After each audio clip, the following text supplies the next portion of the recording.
I think that a lot of people are tired of posting, tired of guessing, and tired of feeling like nobody is listening to them. You spend hours trying to make your content look good, but deep down you know it's not landing. That's where Tofu comes in. It's the bridge between being seen and remembered. It's not about chasing trends. It's about making a connection with someone that's never seen you before and making them actually feel something.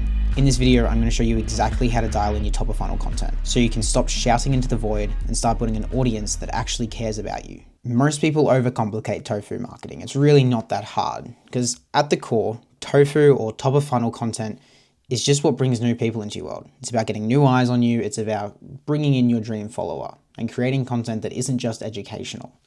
So you don't want to be selling in your top of funnel content all the time. You just want to be worrying about stopping the scroll. What is making someone, as they're scrolling on their feed, stop? And is it watching the video? Is it commenting? Or is it reposting? What is actually making them just take 10 seconds to 30 seconds out of their day to watch your piece of content? And that's all about sparking curiosity and starting a relationship with the viewer. And 99% of the time, your top of funnel content is going to be the first touch point that someone has with you. As a person, as a brand, or a business, it's the moment that is going to make them think, I don't know who the hell this is, but I like how they think.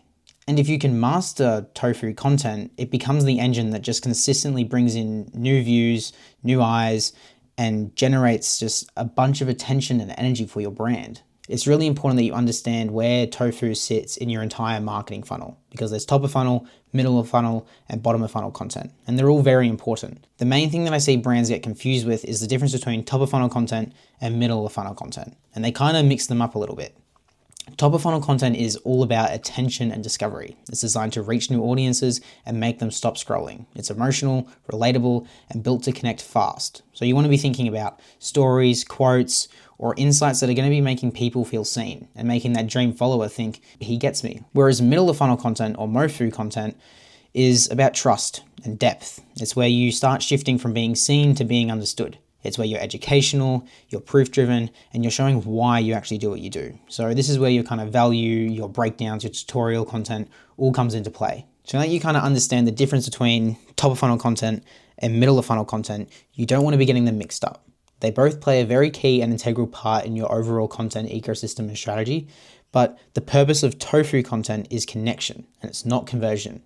And if you start mixing them up, you're never really going to see any growth because you're going to be crossing paths too much. An analogy that I like to use is think of it as a first date. You wouldn't pitch a marriage right away. You'd show who you are, you build interest, and let chemistry do its thing. Top of funnel content does exactly that. It gives your dream follower a reason to actually care about you. If you skip this stage and you stop creating top of funnel content, your brand is going to plateau. You'll keep showing up, but it's just going to be to such a small circle of people. And that's why most brands can't grow online. Because without tofu, your audience can't grow, your reach can't compound, and your pipeline is eventually just going to dry up. And as I said earlier, this is where most people go wrong. They focus too much on the value side and that middle of funnel and bottom of funnel content. And do not get me wrong, it's very important. In fact, it's usually what is going to be bringing you money through your brand.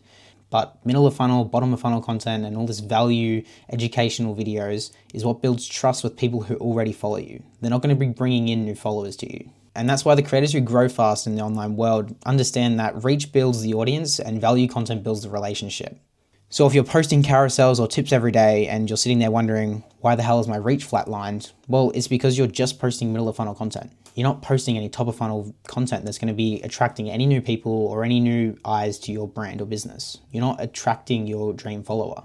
If you're getting these mixed up, it's probably because you're not too clear on who you want to attract to your brand. And to be completely honest with you, your content shouldn't attract everyone and your content shouldn't appeal to every person because you're not trying to be liked by everybody. You're trying to be known by the right ones.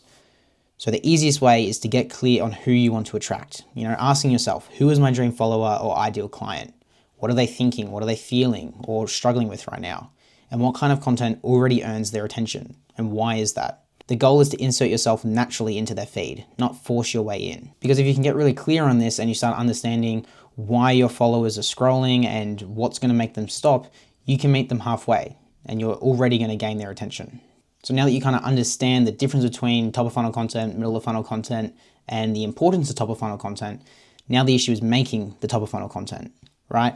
And I'm going to show you a very easy system that I use every single time because it's based on behavior and not guesswork. So you're lying to me right now if you aren't scrolling Instagram or TikTok for at least 2 to 3 hours a day, right? Every person does. But What I need you to be doing is pay attention to what makes you stop. Is it the first sentence? Is it the emotion in their voice? Is it the way the video looks? If it grabs you, save it, screenshot it, send it to yourself. I don't care. You just need to grab a hold of that video and bank it somewhere.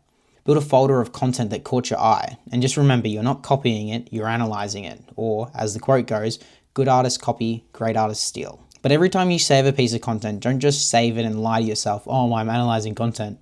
You want to be asking yourself, what about this piece connects with me, and how could I recreate that feeling for my audience? And that's how you start creating tofu content that feels original but performs because it's proven to work. The easiest way to start that I have found is through quote-based or narrative overlays. You've seen them before, a clip of someone walking, training, or driving with a single line of text over the top. These perform well because they're short, relatable, and emotional, right? They trigger that moment of recognition. That's how I actually feel. And to create them, it's really, really easy. You just need simple B-roll, so you working, walking, or just doing something every day. And if you're not already capturing B-roll of your life, then I think you need to go back to content basics. Then you overlay it with a quote, statement, or a line that captures emotional perspective, and you make it with clean text on a screen, and you put a trendy or moody audio underneath it. And usually that quote and audio will come from that inspiration part, and you just copy it. See, when I first started doing this was my gateway into top of funnel content. And I made 2 quote-based videos in 20 minutes. Both of them hit over 1,000 views within the first hour because they were built for reach, not followers. As you can see, this video here, I was scrolling, I came across a video that I liked what was on the screen, so I saved it. And then an hour later, I was overlaying it with my own B-roll. I just copied the text, copied the audio, and I posted it, and I got 2,500 views. This one here, exact same process, 1,900 views. And both of these have gone up by 1,000 views since I've recorded this video. Once you've made the content, it's how you post it that actually matters. So you want to be posting your top of funnel reels to trial reels on Instagram and just post them regularly on TikTok.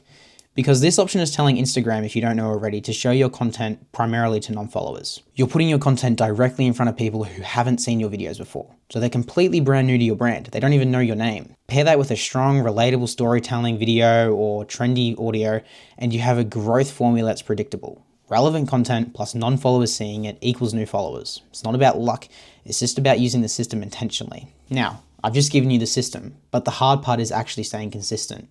You need to be showing up repeatedly. One great tofu video can introduce you to hundreds of new people, but 10 great tofu videos can build you a community like no other.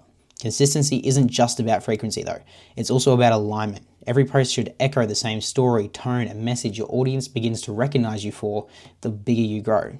The more consistent you are, the more the algorithm learns who to push your content to, and the faster your content compounds and connects to your dream follower and your ICP. That's where the real growth lies. If you want this full document, just DM me growth on Instagram and I'll send you over this page so you can refer to it at any given time.